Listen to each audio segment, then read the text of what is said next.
بسم الله الرحمن الرحيم. إلهي ما أصلي. هذا هو اللي نعمله. ونوسف تكلي مانتا. وقت أن تجنو أن هالكن سوي معنا أنه عافات قبنا. وربنا إن كوا هذا الله. إن هو هذا الله. أو هذا الله عن هشينه يقدم بيسا. marka labaad waxa mahadskale madaxweynaha Djibouti ee walaalkeena Ismaaciil Umar Geelle oo marna aan ka caajisin marna aan ka daalin sidii dadka waalihiisa ee Soomaaliyeed oo soo wahan lahaa soo keen lahaa wanaagooda uga shaqeyn lahaa waxaan mahad celinayaa walaalkii Muuse Biixi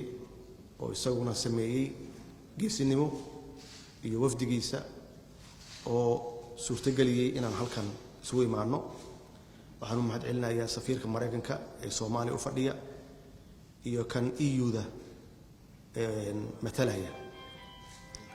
waxaan mahad celinayaa wafdigayga la socda ugu horeeyay gudoomiyaha baarlamaanka iyo wasaaraha iyo golaha wasiirada halkan fadhiya iyo guddiga technical-ka iyo marti sharafta kale halkan fadhida assalaamu calaykum waraxmatullaahi wabarakaatuh shirkaani insha Allah waxaan rajaynayaa inuu noogu dhamaado guul oo aan uga farxino shacabkeena Soomaaliyeed meel kasta ay joogaan maxaa yeelay waxaan ka hadlaynaa sidii loo walaaloobi lahaa wax loo wada qabsan lahaa si dhab ah loo wada hadli lahaa shirkaana runtii qabanqaabadiisa dhawaan ma ahayn sanadkii la soo dhaafay yaan kala hadlay madaxweynaha walaalkeen Ismaaciil Umar Geelle waxay ahayd inuu qabsoomo Oktoobartii la soo dhaafay oo isagu ka shaqeeyay laakiin ma suroobin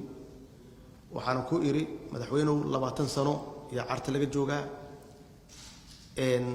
xorriyadda markaan qaadanayna waxa laga joogaa 30 sano sanadka soo socda 2020 sanadkan aan ku jirno 30 sano waa wada joognay dib iyo dheefba 30 sano waa burbursanayn oo adduunkan ugu liidanay meel xun yaa naalay caruurteena waxay ahayn caruurta ugu fursad xun ama ugu mustaqbalka xun caalamka adduunka wax walba oo bini aadam ku hormarana meesha ugu hooseysan yaan joognay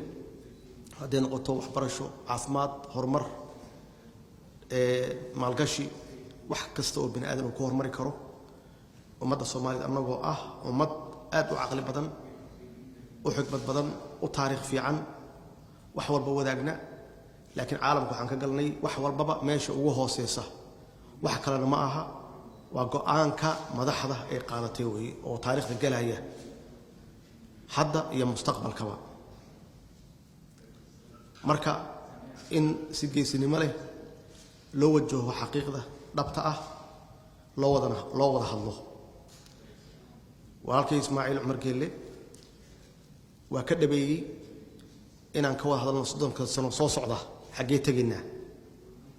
30 sano waa wada joognay 30 sano waa kala maqreen kan soo socda caruurteena maxaan uga tagnaa dhaxal iyo mustaqbal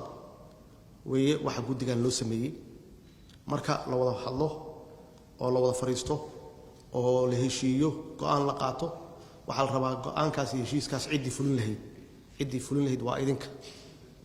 ummadda Soomaaliyeedna meel kasta joogto ishayna ku haysaa meeshaad u kaxaysaan haddaad tihiin guddiga farsamada haddaad barwaaqo iyo nabad u kaxaysaan iyo haddaad meel kale u kaxaysaanba annagu waa in siinay kalsoonideenna dadkii ugu aqoonta badnaa baa tihiin Soomaaliya ama meel kasta Soomaaliya joogto dadkii ugu aqoonta badnaa baa tihiin waxaa loo baahan yahay inaan mustaqbalkeena hadda aanin waqti hadda joogaan idinka fakirin aad ka fikirtaan 30 sano soo socda caalamka xagee ka galinaa xagee caruurta ilaa waa tageynaa kulligeen ma wada joogeynay dad halkan fadhiya 30 sano ma aqaano inta naga hari doonta laakiin kuwa hadda jooga dhalanaya maxaan uga tagnaa oo mustaqbal ah gacantiina ku jirtaa annaguna taageeradeena waa haysataan waxaan idin rajaynaynaa guul waxaan idin rajaynaynaa is-afgarad iyo oo waaltinimo ku dheehan insha Allah ilaahay waxaan ka rajaynaynaa inaa wax wanaagsan ummadda u keentaan wassalaamu calaykum waraxmatullaahi wabarakaatuh ah